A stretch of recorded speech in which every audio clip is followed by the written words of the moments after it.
안녕하세요. 엑스챔스 테니스마스터입니다. 이제 윈블던이 얼마 안 남았죠. 아마도 다음 영상부터는 윈블던 관련이 될 것 같은데요. 그 전에 테니스와 관련된, 아니죠, 인생과 관련된 아주 좋은 연설 가져왔습니다. 이제는 은퇴했지만 많은 분들이 아직도 팬으로 좋아하는 페더러. 그 페더러가 최근 아이비리그 중 하나인 다트머스 대학교 졸업식에서 연설을 한 게 화제가 되었습니다. 지난 6월 9일 졸업식에서 했었던 영상인데 약 25분의 길이 영상입니다. 페더러가 하는 테니스 레슨, 아니죠, 인생 레슨에 가까운 이야기가 있습니다. 모두들 영어를 잘하셔서 이미 보셨을 수도 있고 다트머스 유튜브에 가셔서 보실 수도 있지만 저처럼 영어가 짧은 분들은 편하게 보실 수 있도록 제가 번역과 편집을 좀 해봤습니다.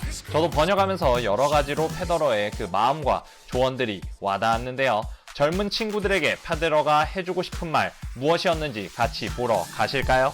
Thank you, everybody. It's great to see you, and I am so excited to join you today. Really, you have no idea how excited I am. Keep in mind, this is literally only the second time I've ever set foot on a college campus.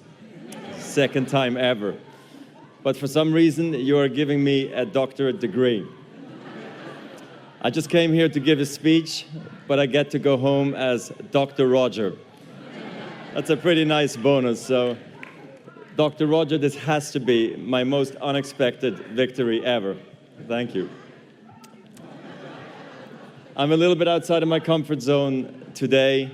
This is not my usual scene, and these are not my usual clothes. Do you dress like this every day at Dartmouth? The robe is hard to move in. Keep in mind I've worn shorts almost every day for the last 35 years. I'm not a person who gives a lot of speeches like this. Maybe the worst, but an important speech was when I started on the Swiss national team. I was only 17 years old and I was so nervous I couldn't even say more than 4 words. Happy to be here. Well, here we are 25 years later, and I still feel a little nervous. But I've got a lot more than 4 words to say to you. Starting with, I'm happy to be here. Happy to be with you here on the green. As you might have heard, grass is my favorite surface. A big green, it must be destiny. I can see how proud you are of this place and this moment. You've worked so hard to get here. I have huge respect for all of you, what you have achieved. And for the families and friends who have helped you achieve it, let's give them a big hand. I'm even more impressed because I left school at the age of 16 to play tennis full-time, so I never went to college. But I did graduate recently. I graduated tennis. I know the word is retire. Roger Federer retired from tennis. Retired. The word is awful. You wouldn't say you retired from college, right? It sounds terrible. Like you, I finished one big thing and I'm moving on to the next. Like you, I'm figuring out what that is. Graduates, I feel your pain. I know what it's like when people keep asking what your plan is for the rest of your life. They ask me, now that you are not a professional tennis player, what do you do? I don't know, and it's okay not to know.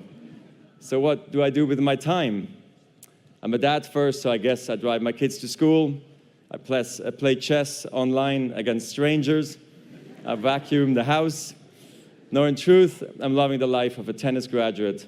I graduated tennis in 2022, and you are graduating college in 2024. So I have a head start in answering the questions of what's next. Today, I want to share a few lessons I've relied on through this transition. Let's call them tennis lessons. I hope they will be useful in the world beyond Dartmouth. So here's the first. Effortless is a myth. I mean it. I say that as someone who has heard that word a lot. Effortless. People would say my play was effortless. Most of the time, they meant it as a compliment. But it used to frustrate me when they would say he barely broke a sweat. Or he's even trying. The truth is, I had to work very hard to make it look easy. I spent years whining, swearing, throwing my racket before I learned to keep my cool. The wake-up call came early in my career when an opponent at the Italian Open publicly questioned my mental discipline. He said, Roger will be the favorite for the first 2 hours, then I'll be the favorite after that. I was puzzled. at first, but eventually I realized what he was trying to say. Everybody can play well the first 2 hours. You're fit, you're fast, you're clear, and after 2 hours, your legs get wobbly, your mind starts wandering, and your discipline starts to fade. It made me understand I have so much work ahead of me, and I'm ready to go on this journey. I get it. My parents, my coaches, my fitness coach, everyone had been calling me out. And now even my rivals were doing it. Players, thank you. I'm eternally grateful for what you did because you made me work harder. So I started to train harder, a lot harder actually. But then I realized winning effortlessly is the ultimate achievement. I got that reputation because my warm-ups at the tournaments were so casual that people didn't think I'd been training hard. But I had been working hard before the tournament when nobody was watching. Maybe you've seen a version of this at Dartmouth. How many times did you feel like your classmates were racking up A after A without even trying while you were pulling all-nighters? Loading up on caffeine maybe, or crying softly in a corner of Sanborn Library? Hopefully, like me, you learned that effortless is a myth. I didn't get where I got on pure talent alone. I got there by trying to outwork my opponents. I believed in myself, but belief in yourself has to be earned. There was a moment in 2003 when my self-belief really kicked in. I was at the ATP finals where only the best 8 players qualify, and I beat some of the top players I really admired by aiming right at their strength. Before, I would run away from their strength. If a guy had a strong forehand, I would try to hit his backhand. But now, I would try to go after his forehand. I tried to beat the baseliners from the baseline. I tried to beat the attackers by attacking. I tried to beat the net rushers from the net. I took a chance by doing that. So why did I do it? To amplify my game and expand my options. You need a whole arsenal of strength. So if one of them breaks down, you've got something left. When your game is clicking like that, winning is easy, relatively. Then there are days when you just feel broken. Your back hurts, your knee hurts, had that a lot. Maybe you're a little sick or scared, but you still find a way to win. And those are the victories we can be most proud of. Because they prove that you can win not just when you're at your best, but especially when you aren't. Yes, talent matters. I'm not going to stand here and tell you it doesn't. But talent has a broad definition. Most of the time, it's not about having a gift. It's about having grit. In tennis, a great forehand with sick racket head speed can be called a talent. But in tennis, like in life, discipline is also a talent, and so is patience. Trusting yourself is a talent. Embracing the process, loving the process is a talent. Managing your life, managing yourself, these can be talents too. Some people are born with them. Everybody has to work at them. From this day forward, some people are going to assume that because you graduated from Dartmouth, it all is going to come easy for you. And you know what? Let them believe that, as long as you don't. Okay, second lesson. It's only a point. Let me explain. You can work harder than you thought possible and still lose. I have, many times. Tennis is brutal. There's no getting around the fact that every tournament ends the same way. One player gets a trophy, every other player gets back on a plane, stares out of the window, and thinks, how the hell did I miss that shot? Imagine if today only one of you got a degree. Congratulations, this year's graduate. Let's give her a hand. The rest of you, the other 1,000 of you, better luck next time. So, you know, I tried not to lose, but I did lose, sometimes big. For me, one of the biggest was the finals at Wimbledon in 2008, me versus Nadal. Some call it the greatest match of all time. Okay, all respect to Rafa, but I think it would have been way better if I had won. Losing at Wimbledon was a big deal because winning Wimbledon is everything. I mean, I've gotten to play in some amazing venues around the world, but when you have the chance to walk onto center court at Wimbledon, the cathedral of tennis, and when you finish as the champion, you feel the magnitude of the moment, and there's nothing like it. In 2008, I was going for a record 6 consecutive title. I was playing for history. I'm not going to walk you through the match point by point. If we did, we would be here for hours, almost 5 hours to be exact. There were rain delays. The sun went down. Rafa won 2 sets. I won the next 2 sets in tie breaks. And we found ourselves at 7-all in the 5th. I understand why people focus on the end. The final minute is so dark I could barely see the chalk on the grass. But looking back, I feel like I lost at the very first point of the match. I looked across the net and I saw a guy who just a few weeks earlier crushed me in straight sets at the French Open. And I thought, this guy is maybe hungrier than I am. And he's finally got my number. It took me until the 3rd set before I remembered, hey buddy, you're the 5-time defending champion, and you're on grass, by the way. You know how to do this. But I came too late, and Rafa won, and it was well-deserved. Some defeats hurt more than others. I knew I would never get another shot at 6 in a row. I lost Wimbledon, I lost my #1 ranking, and suddenly people said, he had a great run. Is this the changing of the guard? But I knew what I had to do. Keep working and keep competing. In tennis, perfection is impossible. In the 1,526 singles matches I played in my career, I won almost 80% of those matches. Now, I have a question for you. What percentage of points do you think I won in those matches? Only 54%. In other words, even top-ranked tennis players win barely more than half of the points they play. When you lose every second point on average, you learn not to dwell on every shot. You teach yourself to think, okay, I double faulted, it's only a point. Okay, I came to the net and I got passed again, it's only a point. Even a great shot, an overhead backhand smash that ends up on ESPN's top 10 playlist, that too is just a point. So here's why I'm telling you this. When you're playing a point, it has to be the most important thing in the world, and it is. But when it's behind you, it's behind you.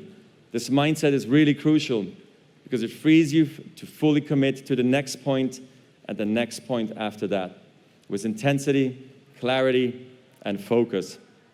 The truth is, whatever game you play in life, sometimes you're going to lose a point, a match, a season, a job.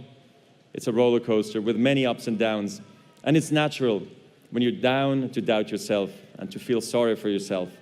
And by the way, your opponents have self-doubt too. Don't ever forget that. But negative energy is wasted energy. You want to become a master at overcoming hard moments. That is, to me, the sign of a champion. The best in the world are not the best because they win every point. It's because they know they'll lose again and again and have learned how to deal with it.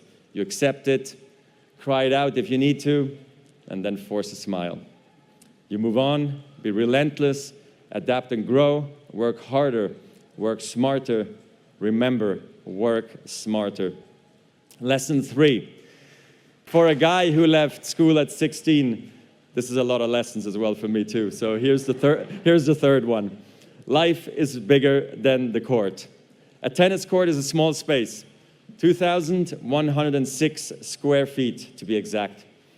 That's for singles matches. Not much bigger than a dorm room. Okay, make that 3 or 4 dorm rooms in Mass Row. I worked a lot, learned a lot, and ran a lot of miles in that small space. But the world is a whole lot bigger than that. Even when I was just starting out, I knew that tennis could show me the world, but tennis could never be the world. I knew that if I was lucky, maybe I could play competitively until my late 30s, maybe even 41.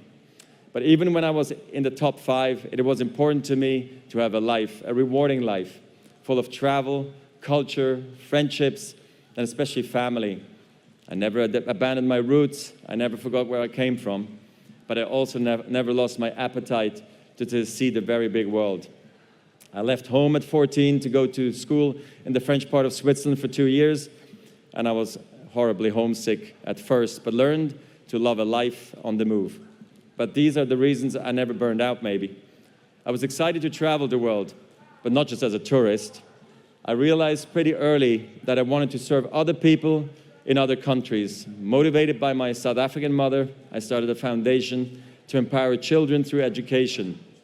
Early childhood education is something we take for granted in a place like Switzerland, but in sub-Saharan Africa, 75% of children do not have access to preschool.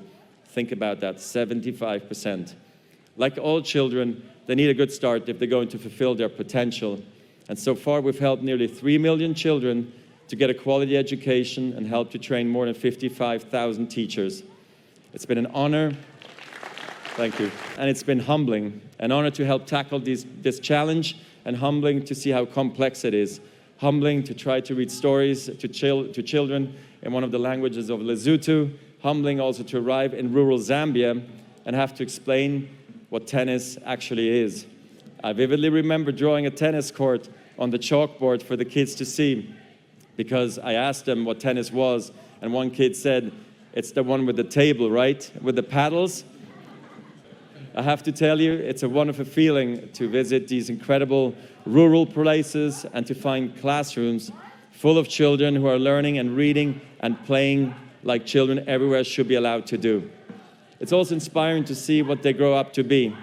Some have become nurses, teachers, computer programmers. It's been an exciting journey, and I feel like we're only at the beginning with so much to learn. I can't believe we've just celebrated 20 years of this work, especially because I started the foundation before I thought I was ready. I was 22 at the time. Like many of you are today, I was not ready for anything other than tennis, but sometimes you've got to take a chance and then figure it out. Philanthropy can mean a lot of things. It can mean starting a non-profit or donating money, but it can also mean contributing your ideas, your time, your energy to a mission that is larger than yourself. All of you have so much to give, and I hope you will find your own unique ways to make a difference, because life really is much bigger than the court. As a student at Dartmouth, you picked a major and went deep, but you also went wide. Engineers learned art history, athletes even sang a cappella, and computer scientists learned to speak German. Dartmouth's legendary football coach, Buddy Stevens, used to recruit players by telling their parents, "Your son will be a great football player when it's football time, and a great student when it's academic time, and a great person all the time." That is what a Dartmouth education is all about. Tennis has given me so many memories, but my off-court experiences are the ones I carry forward just as much. The places I've gotten to travel, the platform that lets me give back, and most of all, the people I've met along the way. Tennis, like life, is a team sport. Yes, you stand alone on your side of the net, but your success depends on your team, your coaches, your teammates, even your rivals. All these influences help you to make you who you are. I learned this way of thinking from the best, my parents, of course. They've always supported me, always encouraged me, and always understood what I most wanted and needed to be. A family is a team. I feel so very lucky that my incredible wife, Mirka, who makes every joy in my life even brighter, and our 4 amazing children, Myla, Charlene, Leo, and Lenny, are here with me today. And more important, that we are here for each other every day. Graduates, I know the same is true for you. Your parents, your families, they made the sacrifices to get you here. And they have shared your triumphs and your struggles. They will always, always be in your corner. And not only them, as you head out into the world, don't forget, you get to bring all of this with you. This culture, this energy, these people, this color green. It's everywhere. The friends who have pushed you and supported you to become the best versions of yourself. The friends who will never stop cheering for you, just like today. And you will keep making friends in the Dartmouth community, possibly even today. So right now, turn to the people on your left and on your right. And maybe this is the first time you've met. You might not share experiences or viewpoints, but you share this memory and a whole lot more. When I left tennis, I became a former tennis player. But you are not a former anything. You are future record breakers, world travelers, future volunteers and philanthropists, future winners and future leaders. I'm here to tell you from the other side of graduation that leaving a familiar world behind and finding new ones is incredibly, deeply, wonderfully exciting. So there, Dartmouth, are your tennis lessons for the day. Effortless.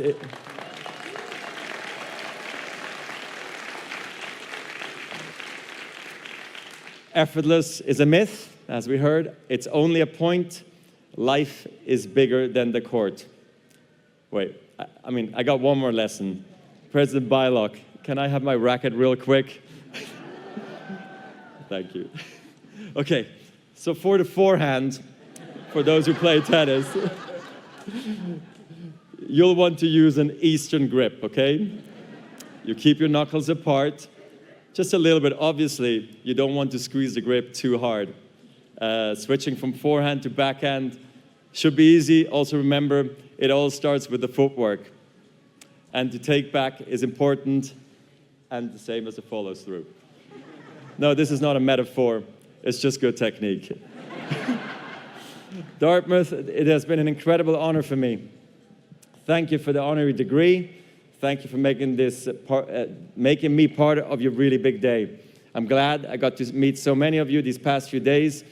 And if you are ever in Switzerland or anywhere else in the world and you see me on the street, even 20 or 30 years from now, whether I have gray hair or no hair, I want you to stop me and say, I was there that day on the green. I'm a member of your class, the class of 2024. I will never forget this day, and I know you won't either. You have worked so hard to get here and left nothing on the court or the pong table.